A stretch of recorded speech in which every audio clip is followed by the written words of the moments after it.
Hey guys, what's going on? Welcome to the channel, welcome to the Scoundrel's Den. I hope you're doing well. If you'd like to join the Scoundrel's Den, feel free to hit the subscribe button, and also thanks to G2A for sponsoring the channel. There we go. So, let's talk today about minion wave control, and this is going to be a really basic video on minion wave control, and we're going to go through some live examples using my drawing board to kind of go over how you can control minion waves and kind of utilize that in your favor in Wild Rift. But before we do that, let's talk about some basic concepts of minions in Wild Rift.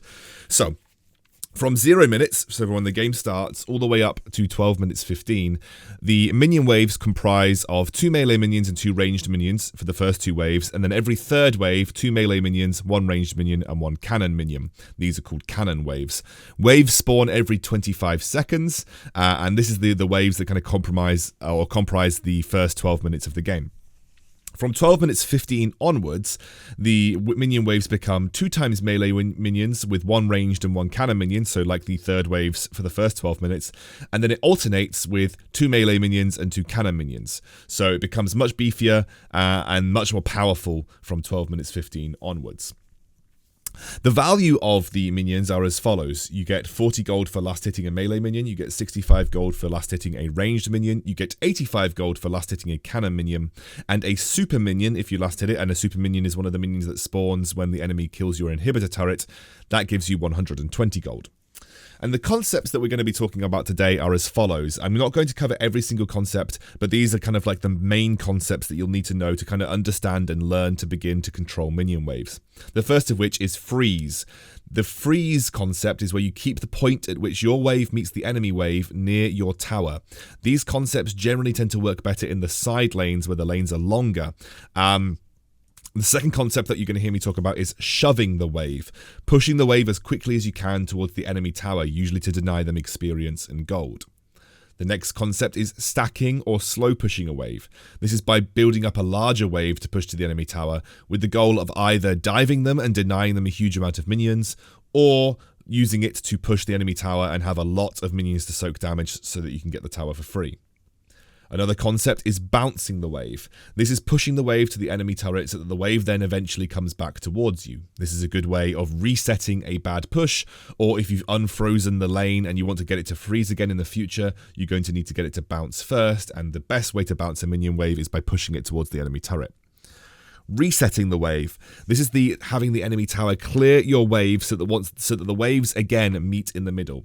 This is resetting the wave to a neutral position, and resetting the wave is the best way to again start to influence the wave in the way that you want, or to bring the wave or the lane back to an even standing, which can be good if you're searching for 1v1s. So these are some basic minion wave concepts. Let's now talk about some minion wave control in game, and I'm going to be using the drawing board that you may have seen me use in some of my videos before, and it's just going to be some examples of me utilizing these techniques in order to get me an advantage in the lane, because using the minions is a really key part of success in kind of solo lane play, especially if you're playing in Baron lane, but it can also be important to success when you're playing as a duo lane in the Dragon lane. So let's get into it. Okay guys, what I want to focus on to begin with is this current lane state that you see. This is the lane state that you will see at the start of the game almost every time, and this is called a neutral wave position. This is where the enemy minions and your minions will meet exactly in the middle of the lane with no influence. They should stay there for the majority of the waves, although we know that doesn't happen in truth, because obviously minions get clip on each other, and even the slightest minion block can stop a wave from staying neutral. But a reset wave is basically a neutral wave where you force your minions and your enemy minions to meet in the middle. So you'll get a neutral or a reset wave position at the start of the game, but it's also something that you can try to influence for later in the game as well. So this is called a reset wave position. So when we talk about resetting waves, we talk about waves being here in the center.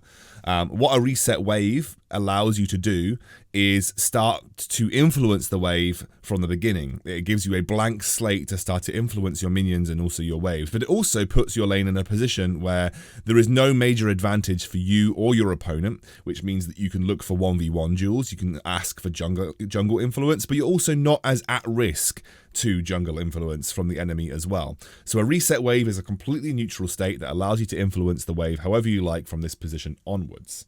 And so that is just what I wanted to touch on at the beginning. I'm just going to get rid of all of this. Okay, so going back to that central barrier here, as you can see, we have Nasus's minions here, and we have my minions here. Something else to note is about minion aggro.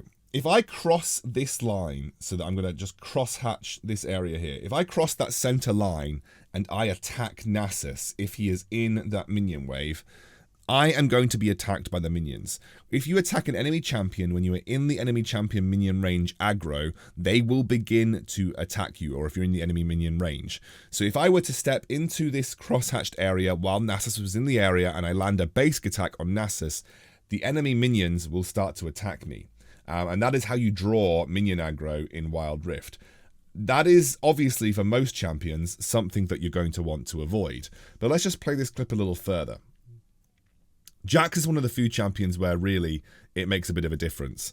Okay, so as you can see, the minion wave has pretty much stopped in the middle, right here. What I'm going to do on Jax is I'm going to cross over, I'm going to attack Nasus, and then I'm going to activate my Counter-Strike. Oop, that's not quite on my Counter-Strike. I'm going to activate my Counter-Strike ability, which will dodge all basic attacks from minions and from champions. I will build up damage. It's a very, very good level 1 trading tool, and Jax is one of the few champions in the game where actually drawing minion aggro in the first minion wave is important. But of course, if you're playing a champion that isn't Jax, it might be worth realizing that attacking an enemy champion in their wave can often cause you to lose a 1v1 trade because the minions will start to influence the battle. So watch what I do here. I walk up to Nasus. I immediately activate Counter-Strike. I make sure that I land the Counter-Strike damage on Nasus. I have Conqueror activated now. I'm going to flash for the Binal basic attack so he can't flash away, and we get ourselves first blood.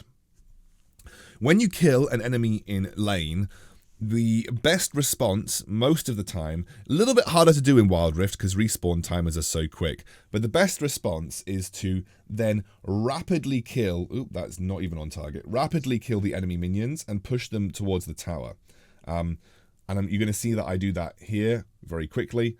And the reason that we do that is essentially to try and deny as many minions and as much experience away from your opponent laner as possible. So every minion that Nasus ends up losing to the tower is a denied experience and denied gold. Now, I don't think Nasus ended up losing much there because, alas, it is Wild Rift and respawn timers, and the ability and the sort of time to get back to lane is relatively short. But what I would say is that even if you force a minion wave under tower, you're going to be in a situation where you're actually making it harder for the enemy to actually get their CS and get their gold. So it's always worth it to try and shove the wave under tower. And that's resulted in this second state of being. If you shove your wave into tower, it's quite easy for your enemy to then shove back to you. And that can allow you to do this. I'm going to wait here. All right, this is a good example. Okay. So we've gone from a neutral or reset wave into an engage where I won. I then shoved it to the enemy tower. So that's what we call shoving the wave. Shoving the wave purely means pushing the minions into the enemy tower. And then Nasus has bounced the minion wave back. So you can push it. When you push an enemy minion wave to the enemy tower, you have a few goals. You deny experience and gold, but also you may be looking to bounce the wave back. When we say bounce the wave back, we are, with the aid of a tower, the enemy's pushing power is going to be greater, and so therefore they're going to build up more of a minion wave, and that's going to allow them to push the minion wave back to you. If you bounce the wave, and the enemy minion wave starts coming towards you, or if the enemy minion wave is coming towards you in general, you can do something called freezing. And that's what we're going to talk about here. So there's a little bit of a cutoff point about here, right? It's probably actually a little bit further than that. Maybe about here, so maybe about where my minions are now. My minions are coming down the lane here. And the enemy minions are pushing here. If I can keep the enemy minions in this area that's cross-hatched, we can call that like the freeze zone. Anywhere in or thereabouts in that area, as long as they're out of your tower range and they are beyond this point here, you can call this area like a freeze zone. Why is this important? Freezing an enemy minion wave, or freezing your minion wave, provides two things. If you're ahead, it's going to force the enemy to try and come and push their wave. So they're going to have to, obviously the enemy is going to have to come to you in an unfavorable circumstance where they're losing 1v1s and they're going to have to get in range to potentially go do a 1v1. Also, if Nasus was to step up here and were to start attacking the minion wave here, quite clearly, because of where he is in the lane, my jungler could come in and gank him very easily. So when you freeze the wave, you put your enemy in an awkward spot where if they want to farm, they have to put themselves in a dangerous position in lane.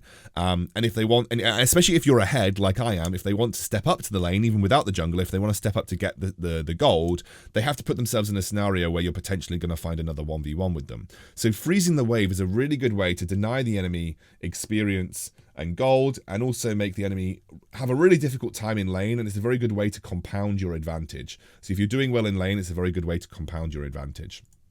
So what you're going to see here is me freezing the wave, and I'm freezing it just about, if I go back to here, I'm freezing the wave just about here.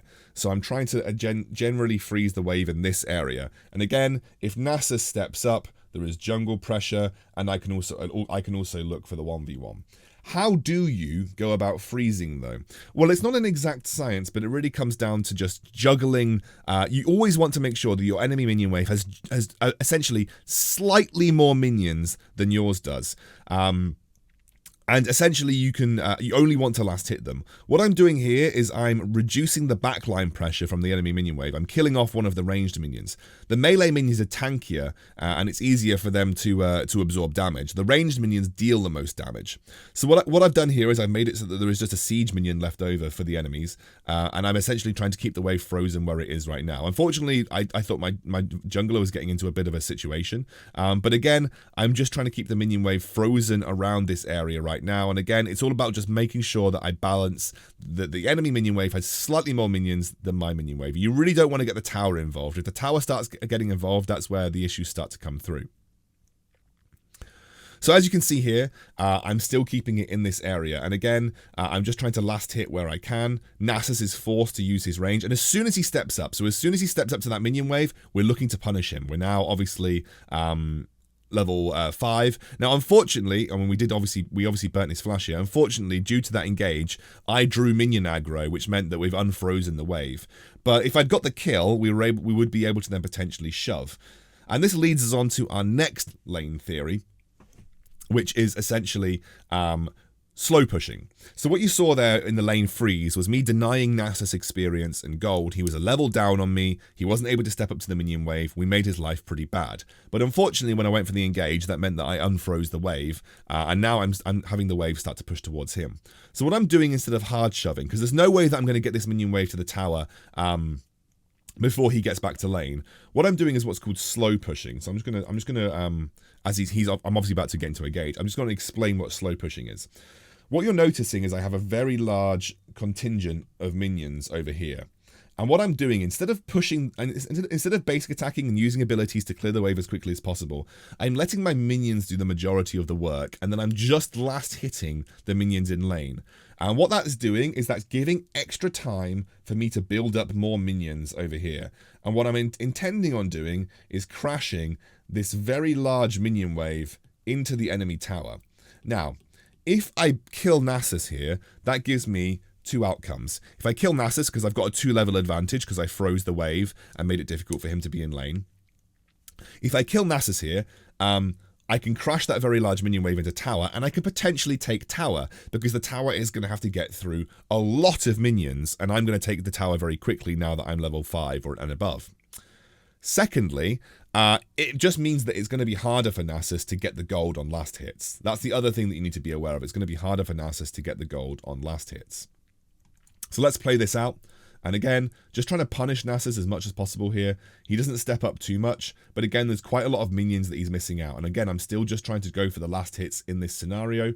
And I just essentially try and freeze the wave just outside of his tower right now. Because what I'm doing is I don't want to lose too many minions to towers if I can help it. And again, he's just being very, very cautious under tower.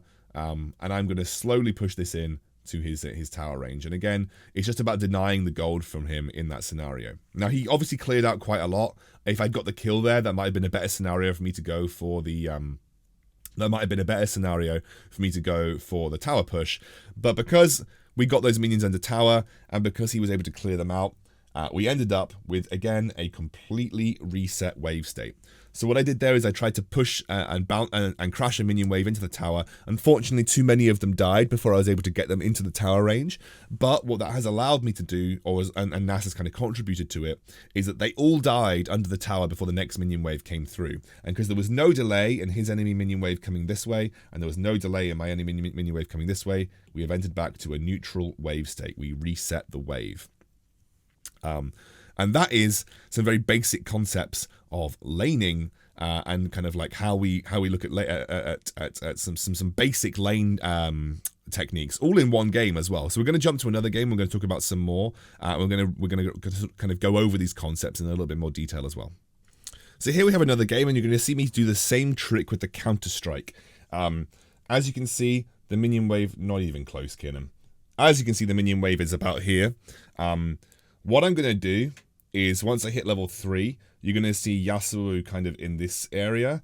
I am again going to basic attack him. I'm going to draw minion aggro with Counter-Strike, and I'm going to look for a trade. It's one of the few things that you can do on Jax that you can't do on many other champions. So again, level 3 here, walk up to Yasuo, draw minion aggro, and again, make sure I hit the Counter-Strike. He dived into my minion wave and started taking minion damage, which was not a good look for him. And then we pop the ignite, walk away because we know we've got the kill. We were 1 level advantage. And that is good. Now what we need to think about, and this is an important one. We've got 6 seconds before Yasuo respawns, and it's going to take him about sub 10 seconds to get back to lane. So what we're going to do, what you're going to see here, is I have a minion wave that is about, here. So I have this minion, I have these 2 minions, and then I have this little minion over here. The best thing that I can do in this scenario, especially because I've got a siege minion, is shove the minion wave. So this is what we call shoving, to deny as much golden experience away from Yasuo as possible. And we have a big minion wave to crash into the enemy tower. So I'm going to use my Counter-Strike to clear the minion wave as quickly as possible. This is a little bit different to slow pushing. And then again, what you're going to see in just a moment is I'm going to pan over, and you'll see, like if I just pause the video here, you're going to see that the tower is killing as many of these minions as possible. And what is that doing to Yasuo? It's denying him gold and experience, making it easier for me to maintain a level advantage and kill him in lane. Unfortunately, the siege minion is likely not to die, but that is what it is. And so we've denied a little bit of experience and gold from him. He does get back there in time, but again, it's harder to last hit under tower. So you're gonna sort of lose the ability to get the easy last hits under tower. So okay, we're gonna pause it and we're gonna go to another section in the video. And we're gonna look at another way that we manipulate the wave. So a little bit later on in this game, we are currently 3-on-1 versus that Yasuo, and you can see that he's actually not in lane right now. We're getting free time on the turret. There's something else that we need to talk about that you might see a lot of Singed players do, and it's called proxying. You might not see me do it in this video, but what proxying means is what you can do if you don't want to take the enemy tower really quickly, and there are certain scenarios where you might not want to take the tower quickly. You can walk behind the enemy tower, out of range of the tower, and just start killing minions that come along the wave just over here. The other option that you have when you're in this scenario is to go into the enemy jungle and take away enemy jungle camps. If you're just that far ahead in your solo lane, that might be what you want to consider doing. Now, I'm actually going to take the tower here because I'm just so far ahead I might as well, and also getting first turret does get you some extra gold. But what I'm going to do now is I'm going to shove the minion wave as hard as I can into the second tier tower because I can see Yasuo on the map. I can literally see Yasuo over here on the map. And we're going to go in and we're going to take enemy, we're going to ward in the enemy jungle, and we're going to start to take away enemy jungle camps where we can. So this is what you can do as a solo laner when you're sort of really punishing your enemy, is just take away enemy jungle camps. It denies experience from their jungler, and you can see on the map that I'm actually crashing the minion wave into the tower anyway, so we're denying experience from Yasuo too. But we're just going to go in and we're going to take enemy jungle camp. So this is another thing that you can do. If you're proxying or you're doing really well in lane, you can just utilize that advantage to go and take away enemy jungle camps and experience and things like that as well. Here's another example in the laning phase. You're going to see there's a lot of enemy minions just going to be walking up to this line in a moment just here. And again, I'm just trimming down some of the range minions, but we are trying to freeze, in general, we are trying to freeze the enemy minion wave in this kind of area here. they're the area that you see on your screen now. The area between the end of the, if I pause the screen 1 second, the area between the end of here and here, this is kind of like the freezing area. And we kind of want to have the minion waves meet in this area, and that makes it very difficult for Ashe. And on Annie, it's even more so apparent in the side lane, because if Ashe steps up to the minion wave, we have Tibbers, we have our all-in. You can see Ashe is just floating around at the top of the screen. You're probably going to see her come onto screen every so often. And if you want to freeze the minion wave more effectively, you can actually body block yourself. And I'm using Annie's shield to absorb some of the damage. And again, we are continuing to freeze the minion wave because Ashe cannot step up to the minion wave whilst I have my stun active, which is why I'm not using any of my abilities. And we are just trying to clear out the wave as much as possible. My last hitting is like abysmal on Annie, but I am denying Ashe more than I'm I'm losing by not last hitting. She's not getting any experience or any gold, and she can't step up to the minion wave at all. In fact, so much so that the Seraphine that was in the top lane for some reason has now decided to come down towards the bottom side of the map. But they crash it into minion wave. Ashe still stays, and this is just like they step up, and I just immediately kill Ashe. And I'm going to get all of this minion wave anyway. But I got that because she called for help. I froze the minion wave. She didn't want to miss out on any minions, so she decided to stay and push the minion wave into turret. And I was very easily able to all-in her because she overstepped her boundaries, even with the 2v1. And that all came from the back of a minion wave freeze. Something that's worth noting with this particular example is how you can unfreeze a wave. There are a few ways, if your enemy is freezing the wave against you, there are a few ways that you can unfreeze a wave. You either need to brave it, step up, and just try and put all of your abilities into pushing the wave towards the enemy tower, or you need to call for help, either the jungler or someone to rotate and help you unfreeze the wave. Those are the two best ways to help you unfreeze a wave if you're being frozen against. But just be careful, you know, those frozen waves can be quite difficult to approach, so just be aware that obviously if you need to unfreeze the wave, you're probably going to require help, or you're going to need to have some long range abilities to clear out those minion waves. So that's just a good example from this as well about how you can go about unfreezing a wave if someone is trying to freeze a wave against you. And remember, to truly unfreeze the wave and to bounce it back, you have to get it under the enemy turret. You have to push the minion wave to the turret, so the turret can help bounce the minion wave back to you. A general rule of thumb is whenever you put a minion wave underneath the enemy turret, it will eventually bounce back towards you. I hope that's been helpful to you guys, and I hope that hopefully you've learned some concepts about how to control minion waves. This was very basic. I'm going to be doing a much more elaborate one once we get the European and North American Wild Rift releases, but this is just a super basic wave control video so that you guys can understand how to control minion waves and understand some of the basic concepts. I'm still learning properly how to control minion waves in Wild Rift, but these are things that you can start to build on and iterate on and try and utilize the ideas to help you win more games and control the enemy in lane by utilizing your minion waves. I hope you liked it, and if you did, feel free to subscribe. I'll see you soon.